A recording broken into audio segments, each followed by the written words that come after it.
Maka teman-teman sayang, hari ini teman-teman datang ke masjid, datang ke majelis ilmu, datang ke majelis taklim, maka percayalah teman-teman sedang disayang oleh Allah Subhanahu wa taala.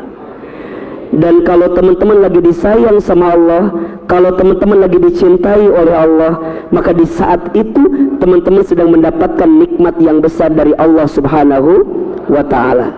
Jemputlah kasih sayang itu, terimalah kasih sayang itu, dan teruslah berusaha berada di jalan kebaikan di hadapan Allah Subhanahu wa taala.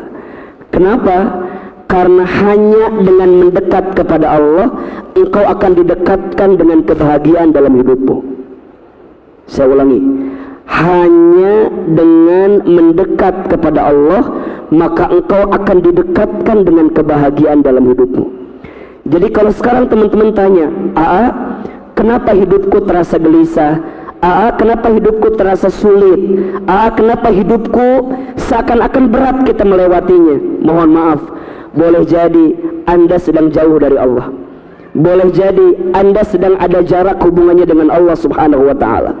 Maka sering Ahilman sampaikan, perbaiki hubunganmu dengan Allah, maka Allah akan perbaiki hubunganmu dengan urusan dunia ini. Saya ulangi, perbaiki hubunganmu dengan Allah, maka Allah akan perbaiki hubunganmu dengan urusan dunia ini. Banyak orang yang sibuk nyari dunia, tapi dia lupa kepada yang punya dunia. Banyak orang yang sibuk mencari rezeki, tapi dia lupa kepada Allah Ar-Razzaq yang maha memberi rezeki. Teman-teman sayang, kalau udah sama Allah gak ada yang gak mungkin. Kalau udah sama Allah gak ada yang gak mungkin. Sesuatu kadang kita lihat tidak mungkin. Kenapa? Karena kita hanya menggunakan logika kita, karena kita hanya menggunakan cara pandang kita. Ingat, manusia itu terbatas. La haula wala quwata illa billah. Tidak ada daya upaya, tidak ada kemampuan, tidak ada kekuatan, kecuali semuanya diberikan oleh siapa? Oleh Allah. Maka kalau teman-teman ingin menemukan kebahagiaan dalam hidup, jangan tinggalkan Allah, jangan lupakan Allah, jangan jauhi Allah. Karena disitulah titik yang akan membuat hidupmu semakin rapuh, semakin terjatuh. Karena orang beriman yang yakin kepada Allah itu tidak akan pernah putus asa. Orang beriman yang yakin kepada Allah itu tidak akan berlebihan dalam kesedihan. Coba dibuka surat Ali Imran ayat 139. Surat apa? Ali Imran ayat berapa? 139.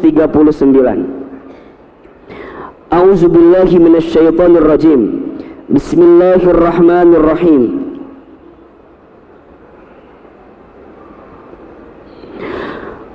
Wala tahinu wala tahzanu wa antumul a'launa in kuntum mu'minin.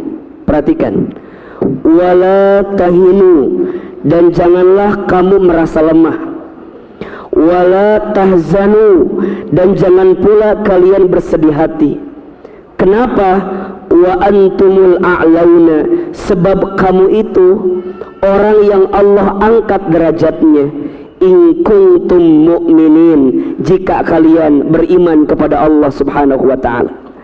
Jadi kalau teman-teman sayang, malam ini diberikan kelembutan hati, diberikan keringanan langkah untuk mendekat taat kepada Allah dengan hadir di majlis ilmu, maka tolong catat baik-baik, teman-teman sedang diangkat derajatnya oleh Allah untuk mendapatkan kebaikan di hadapan Allah Subhanahu wa ta'ala.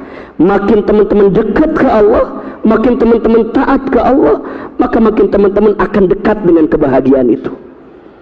Banyak orang yang seringkali lupa untuk mengetahui jalan terbaik agar bisa menemukan kebahagiaan dalam hidupnya. Bahagia tak diukur dari apa yang datang dan apa yang pergi, tapi bahagia itu diukur saat hati kita lebih tenang saat mendekat kepada Allah Subhanahu wa ta'ala. Hidup ini gak lama, hidup ini sebentar. Maka dalam kehidupan yang sebentar ini, maka jangan sia-siakan, kecuali kita mendekatkan diri kita kepada siapa? Allah Subhanahu wa ta'ala. Begitupun ketika kita belajar tentang obat hati yang gelisah. Di pertemuan sebelumnya Ahilman sampaikan ada 5 obat hati ketika hati kita gelisah.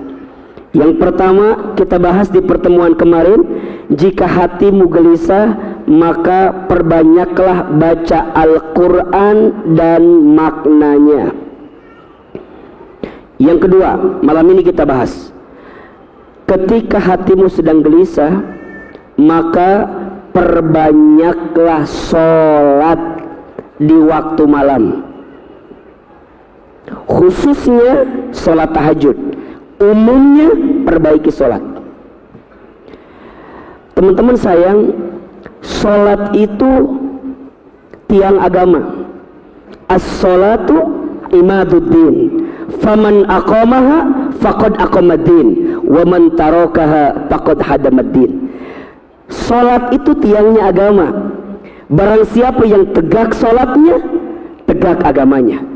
Barang siapa yang rusak sholatnya, maka rusak agamanya. Nabi SAW bersabda, perkara pertama yang akan ditanya ketika nanti hari kiamat adalah sholat. Inna awwala ma yuhasabu bihil abdu yawmal qiyamah as-sholah. Sesungguhnya perkara pertama yang akan ditanya di hari kiamat adalah sholat. Jika baik sholatnya, baik semua amalnya. Jika rusak sholatnya, maka rusak semua amalnya. Ingin baik hidupmu, perbaiki sholatmu. Ingin terjaga hidupmu, jaga sholatmu. Ingin mulia hidupmu, maka pastikan sholat itu engkau hadirkan dalam kehidupanmu. Maka mohon maaf ya, kata orang tua kita dulu tuh, nah kalau hidup kamu gak sholat, maka apa bedanya kamu dengan orang yang tidak hidup? Karena yang membedakan antara orang yang hidup dengan orang yang mati apa? Sholat. Orang yang hidup masih bisa sholat, orang yang mati sudah tidak bisa. Kalau ada orang yang hidup tapi tidak mau sholat, berarti sudah saatnya di 1, 2, 3 di sholat. Saya ulangi, kalau ada orang yang masih hidup tapi tidak mau sholat, berarti sudah saatnya sudah siap disolatkan. Kayaknya udah siap ini kelihatannya. Ustaz, berarti sholat itu sangat penting. Iya, boleh jadi mungkin kita pernah dengar kan, sepohon kayu daunnya rimbun, lebat bunganya serta buahnya, walaupun 1000 kalau tak sembahyang, walaupun 1000 kalau tak sembahyang. Hidup tapi tidak sembahyang, apa gunanya? Betul? Maka teman-teman sayang, Allah itu memanggil kita dengan 3 panggilan. Yang pertama panggilan azan, perintahnya sholat. Yang kedua panggilan talbiyah, perintahnya haji dan umrah. Yang ketiga panggilan kerahmatullah, inna lillahi wa inna ilaihi. Yang pertama panggilan azan, Allahu Akbar, Allahu Akbar. Itu yang manggil siapa? Yang manggil siapa? Sahake. Yang manggil siapa? Muazin, betul. Tapi hakikatnya yang manggil siapa? Allah, betul? Allahu Akbar, Allahu Akbar. Apa jawabannya? Allahu Akbar. Asyhadu an la ilaha illallah. Apa jawabnya? Asyhadu an la ilaha illallah. Asyhadu anna Muhammadar Rasulullah. Apa jawabnya? Lihat kalimat ini. Hayya 'alas shalah. Apa? Eta mah artina atau akang. Mari kita sholat heueuh eta artina. Orang geus apal eta mah. Namun jawaban kita La haula wala quwata. Pertanyaannya, kenapa panggilan 1, 2, 3 sesuai jawabannya, tapi ketika masuk kalimat hayya 'alas shalah jawabannya la haula wala quwata illa billah? Kenapa? Eta mah artina. Ya ada upaya eta mah artina. Kenapa? Mohon izin, mohon maaf. Kalimat hayya 'alas shalah kita jawab dengan kalimat la haula wala quwata illa billah, menunjukkan bahwa kita siap menyambut panggilan salat. Kenapa? Karena dengan salat itu Allah akan berikan pertolongan dalam kehidupan kita. Makanya ketika Allah manggil kita salat, Allah tuh tahu, hei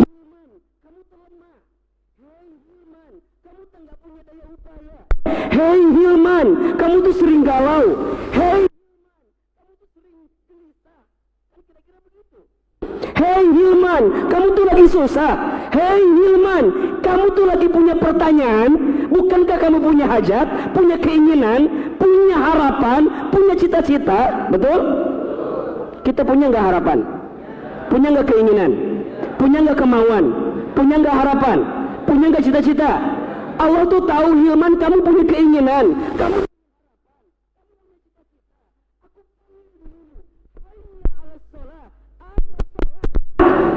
apa maknanya? Saat engkau datang kepadaku mendirikan sholat, aku sudah siapkan jawaban terbaik dari setiap persoalan. Hayya 'alal falah. Siapa yang mau mendapat kemenangan? Siapa yang mau sukses? Siapa yang mau berhasil? Karena kita tahu kalau kita mengandalkan diri kita banyak gagalnya. Betul apa betul? Coba Ahilman tanya, teman-teman, dari sekian banyak keinginan, lebih banyak yang terjadi atau yang tidak terjadi? Jawab. Dari sekian banyak keinginan kita, lebih banyak yang terjadi atau yang tidak terjadi? Teman-teman ikhwan, dari sekian banyak akhwat yang kita suka, lebih banyak yang nerima atau nolak kita? Wajah. Anda salah mengandalkan wajah Anda yang gak seberapa itu. Anda salah mengandalkan ustadz. Saya punya kerjaan, saya ganteng, saya kaya. Mohon maaf, sekarang mah yang ganteng tidak menjamin kebahagiaan, apalagi yang jelek. Bener. Ustadz, sekarang dengan kaya bisa dapat semuanya, belum tentu. Bahagia itu bukan karena paras, bahagia bukan karena harta. Teman-teman akhwat, jangan nyari laki-laki yang ganteng. Yang ganteng itu banyak maunya dan berpotensi menyakitkan hati. Makanya Ahilman gak mau disebut ganteng. Aama manis. Ganteng mah berpotensi menyakitkan hati. Dia kaya. Mohon maaf, memang semua bisa dibeli dengan uang, tapi ternyata kebahagiaan gak bisa dibeli dengan uang. Betul? Aku membela kalian karena aku tahu kalian gak ada uangnya. Jadi tenang, aku bersama dengan kalian. Jadi gimana Ustadz? Allah tuh pengen siapa yang mau berhasil, siapa yang mau sukses, siapa yang mau mendapatkan apa yang kamu harapkan dalam hidup. Sholat, kira-kira begitulah. Betul apa betul? Kemudian Allahu Akbar, Allahu Akbar. Apa jawaban kita? Allahu Akbar, la ilaha illallah. Apa jawaban kita?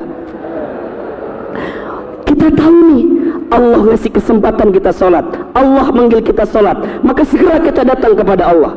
Perhatikan, kalau teman-teman perhatikan, semua bacaan sholat itu menunjukkan bentuk komunikasi kita kepada Allah. Allahu Akbar, apa artinya? Allah Maha Besar. Saat kita sholat, kita menunjukkan bahwa tidak ada yang lebih besar dalam hidup kita kecuali siapa? Ya Allah, kerjaanku kecil, usahaku kecil, harapanku kecil, sungguh tidak ada yang paling besar kecuali siapa? Allah. Kita baca iftitah, Allahumma ba'id baini atau Allahu Akbar kabiro, silahkan, gak usah berantem karena masing-masing ada dalilnya. Ya, mau Allahu Akbar kabiro mangga, mau Allahumma ba'id mangga. Yang salah yang mana? Itu sholat itu jadi masalah mah. Baca Al-Fatihah, perhatikan kalimatnya. Bismillahirrahmanirrahim. Apa artinya? Dengan menyebut namamu ya Allah yang maha pengasih lagi maha. Teman-teman di situ berbisik sama Allah, ya Allah, kalau hari ini ada yang menyakitiku, kalau hari ini ada yang mengkhianatiku, kalau hari ini ada yang menzolimiku, aku nggak sakit ya Allah, karena ada Engkau yang maha pengasih lagi maha penyayang. Maka orang yang paham artinya, ketika dia baca bismillah, maka dia nggak akan terus-terusan dalam kegelisahan. Dia nggak akan terus begitu sulit, nggak akan keluar pikiran itu. Apalagi mikirin Rehan, nggak akan. Walaupun Rehan sulit dilupakan ya, karena terlalu baik biasanya begitu ya. Tapi ketika dia baca Bismillahirrahmanirrahim, dalam benaknya tidak ada yang bisa mencintai dia kecuali siapa? Allah. Teman-teman sayang ingat ya, manusia itu berpotensi menyakiti kita.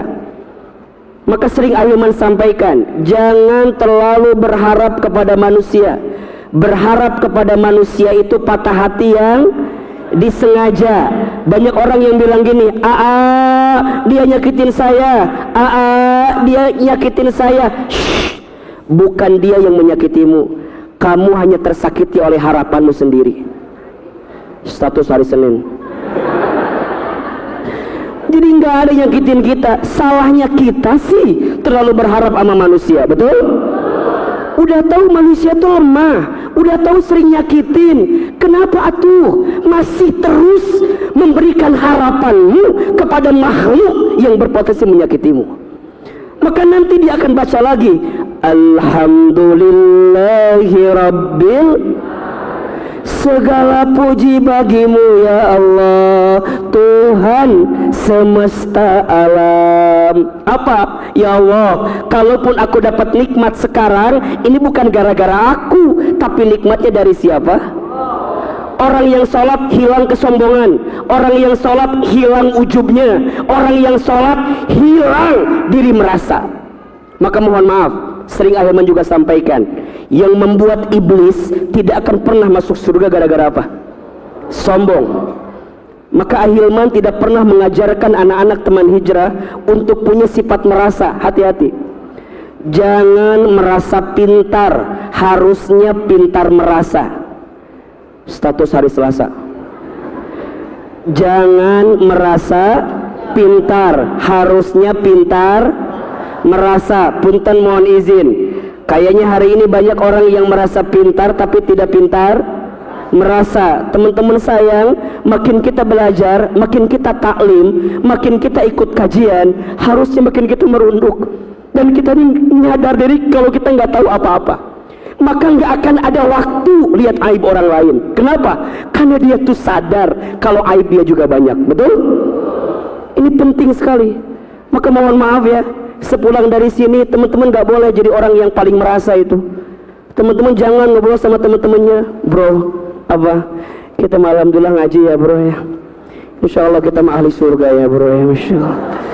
Ya walaupun habis ini kita nonton Piala Dunia, tapi kita kan udah dapat ini ya bro ya, tenang ya bro ya. Tuh lihat orang gak pada ngaji bro. Kita... Maka teman-teman gak boleh begitu tuh. Kita gak pernah tahu. Diibaratkan ada orang yang kelihatannya melakukan amalan surga, tapi ternyata Allah masukkan dia ke dalam api neraka. Ada orang yang kelihatannya melakukan amalan neraka, tapi Allah masukkan dia ke dalam surga. Kenapa coba? Karena ternyata yang membedakan antara mereka berdua ada perasaan hati yang bersih dalam hidupnya. Maka teman-teman saya nggak boleh, jangan besar kepala, ulah gede, bisi teasup helm. Ulah helm aja nggak mau masuk, apalagi surga, betul? Maka kalau ada sebesar biji zarah kesombongan di hati kita, segera istighfar. Maka sholat melembutkan hati. Alhamdulillahi Rabbil, ya Allah, sekarang hamba punya kerjaan, ini darimu ya Allah. Hamba usaha, indarimu ya Allah. Hamba punya jodoh, indarimu ya Allah. Dan kalaupun jodoh hamba diambil, yang hamba berharap sama dia, tapi diambil, ini juga darimu ya Allah. Dan hamba yakin setelah lebih baik daripada dia yang meninggalkanku. Siapa Ahilman? Tuing atuh. Dia nanya ke saya, dah saya kata apa? Maka orang yang sholat nggak akan berlebihan, nggak akan ini mah Ustad, aku tes setelah putus sama dia jadi nggak bisa makan apa-apa. Emang kenapa? Iya, karena hampir semua menu pernah aku makan bersama dengan dirinya. Lihat nasi ingat dia, lihat ayam, lihat kobokan ingat dia. Ahilman tahu pasti makannya di situ terus, ini mah masalahnya.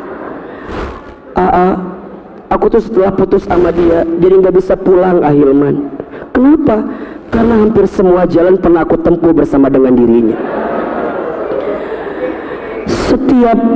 Setiap likukan jalan aku teringat bagaimana cara dia memperlakukan aku. Dan aku ingat setiap bensin yang keluar air. Udahlah, nggak usah. Teman-teman buat apa menangisi dan kemudian menghabiskan waktu untuk menangisi orang yang pergi ninggalin kita. Teman-teman sayang, kalau dia baik pasti dia gak akan pernah pergi meninggalkan kita. Kalau dia pergi ninggalin kita berarti dia gak baik untuk kita, atau kita gak pantas sama dia. Apakah mungkin dia yang gak baik untuk kita, atau kita yang gak pantas untuk dia? Yang mana kira-kira? Kalau kata Ahilman mah, buat ngobatin hati jawab aja, aku terlalu baik untuk dirinya. Untuk ngobatin hati itu Maya. Jadi ketika dia baca Alhamdulillahirrabbilalamin, tenang. Dia baca lagi Ar-Rahmanir-Rahim, Maliki Yaumiddin, sampai kemudian dia curhat, Iyyaka na'budu wa iyyaka nasta'in. Hanya kepadamulah aku menyembah dan hanya kepadamulah aku minta pertolongan.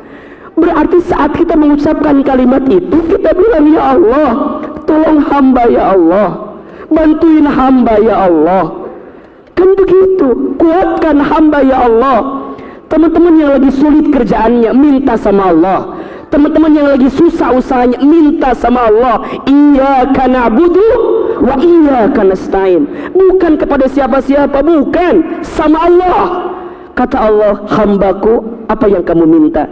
Kita jawab lagi, ihdinas siratal mustaqim. Ya Allah, tunjukkan kami. Dalam ayat lain, dalam terjemah lain diterangkan, ihdinas itu bukan hanya ditunjukkan, tapi dihantarkan. Kalau ditunjukkan, cuma ditunjukkan. Tapi kalau dihantarkan, ditemenin. Sama kalau kita nanya sama orang Sunda, pasti dijawab kan? Alamat si ini mana? Di situ. Terus ke kanan, terus ke kiri, terus ke kanan deh, gitu kan? Itu hanya ditunjukkan. Tapi kalau ihdinas siratal mustaqim, dihantarkan sama Allah, ditemenin. Hambaku, jodoh kamu tuh itu tuh. Siapa itu? Yang mana itu? Dihantarin. Jadi fokusnya udah jelas tuh. Makanya teman-teman sayang, cinta yang paling menyakitkan itu apa? Ketika kita mencintai seseorang yang kita tahu orang itu nggak akan mungkin jadi milik kita. Status hari Rabu itu tuh, kita tuh udah tahu dia tuh nggak mungkin jadi milik kita, tapi kita masih ngotot. Ini lupa nih, orang yang ihdinas siratal mustaqim, dia tidak akan terperangkap pada sesuatu yang bukan jawabannya. Allah akan arahkan dia pada perkara yang memang itu menjadi milik dirinya. Sampai kemudian dia bilang, ihdinas siratal mustaqim ya Rabb, tunjukkan kepada kami jalan yang lurus. Yang mana kata Allah? Kita jawab, siratal ladzina an'amta alaihim ghairil maghdubi alaihim waladhdallin. Ya Allah, jalan yang bisa membuatku tahu mana yang buruk, mana yang benar, mana yang halal, mana yang haram. mana yang benar, mana yang salah, kan kira-kira begitu. Sampai kemudian kita ya Allah terbebas dari orang-orang yang mencelakakan kami ya Rabbal Alamin. Salat. Maka orang yang salat itu luar biasa.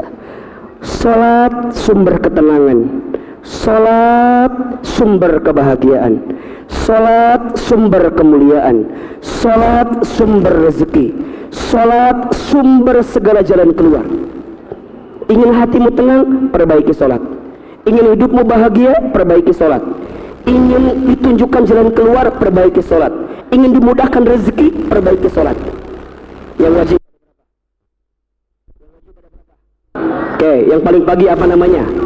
Salat subuh, terus zuhur, terus asar, terus maghrib, terus pesan Ahilman, jangan tinggalkan yang wajib. Kenapa? Jaga 5 yang wajib ini, maka Allah akan jaga kebaikan dalam hidup kita, terutama subuh dan isya. Kalau kamu mau lihat orang muslim yang sempurna, lihat salat 5 waktu.